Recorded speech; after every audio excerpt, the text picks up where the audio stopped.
Hi, I'm going to try to keep this brief. Last night, I spent at least 5 hours, 4.5 to 5 hours, reviewing information in connection with the alleged Capitol riots of January 6th. In the course of doing that, I did a comprehensive review of a case that I cited in my writ of habeas corpus that was submitted first to the Texas Supreme Court and then was submitted to the as a writ of habeas corpus to the Texas Court of Criminal Appeals. I did a comprehensive review of the entire case, and I gave a verbal presentation lasting several hours. It was very comprehensive, and I believe that the argument I gave absolutely substantiates the allegations that I made, not only in that filing, but in subsequent filings. I didn't record it. Do I wish I had? Well, in one manner I do. But I also understand that yesterday I found evidence that both of the alleged senators of Texas co conspired to kidnap me so they could steal from me up to and including actual legal arguments. Now, I've not read the details of the case that they consider themselves to be friends on currently.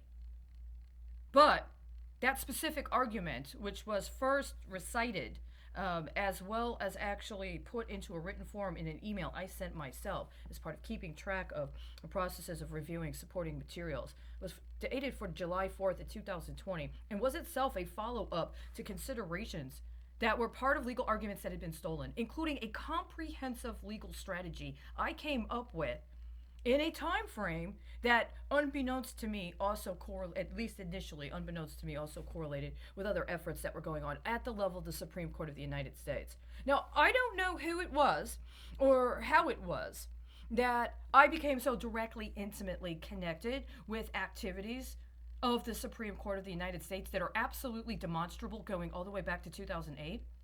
But nobody had any reason to kidnap me, and there's absolutely no just cause for kidnapping me and stealing my actual work, up to and including an exercise of my rights to due process and what could potentially have been incredibly valuable and help achieve justice for other people.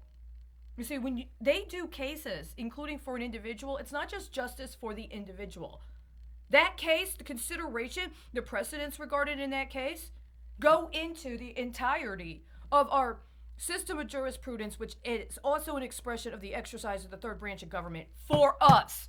Even if for whatever reason their professional society has determined that we're not qualified to be a member of it, they work for us.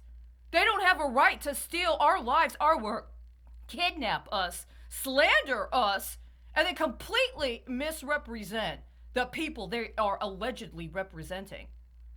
And that's exactly what they did.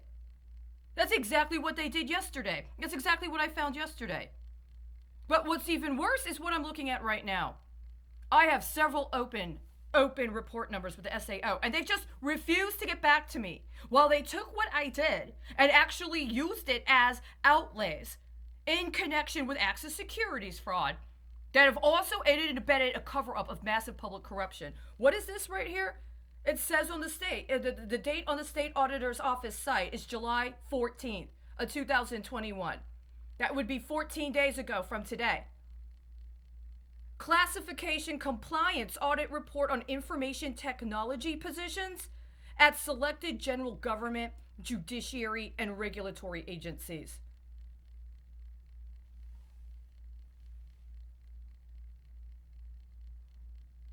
This is unacceptable. This is absolutely unconscionable. Did you spy on me last night, including through surveillance, and steal what would have been my legal argument as part of this? See, there's a big difference of the 14-day versus 15-day. Markets haven't closed yet today, right?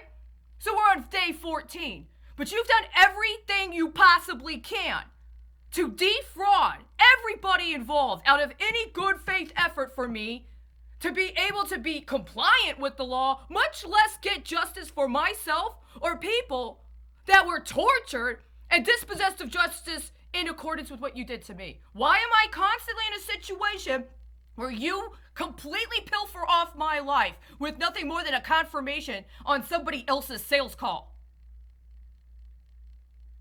Is this why you aided and abetted the cover-up of the murder of Justice Antonin Scalia? I mean, this is one of the reasons, right? This is why you made sure last night while I was reviewing it to swap out the accounts so that when I re-referred back to the Supreme Court argument that I was considering in accordance with the other case, it was a completely different count, wasn't it? And it was under a completely different constitutional jurisdiction. You swapped what I did last night down to Mexico. That is treason. You're not allowed to do that. You are not allowed to kidnap citizens of your own country, subjected to terms that actually constitute slavery, and then sell off what they did down south, waiting for that kickback buck up north. You're not allowed to do that. I contend that this report is evidence of serious fraud. Today would have been the final day on the appeal period. Did you guys specifically and strategically coordinate within the last 10 days what I just saw at the Department of Treasury? Who in the state of Texas thinks they have the authority to co-conspire with acts of treason, including treason involving manipulation of issues through the Department of Treasury? Who is it? Who stole my argument from last night? That was worth a lot. That was a clear and convincing case in support of my argument. I heard you, but it didn't serve your purposes, so you decided to swap it down to Mexico. You are not getting away with this.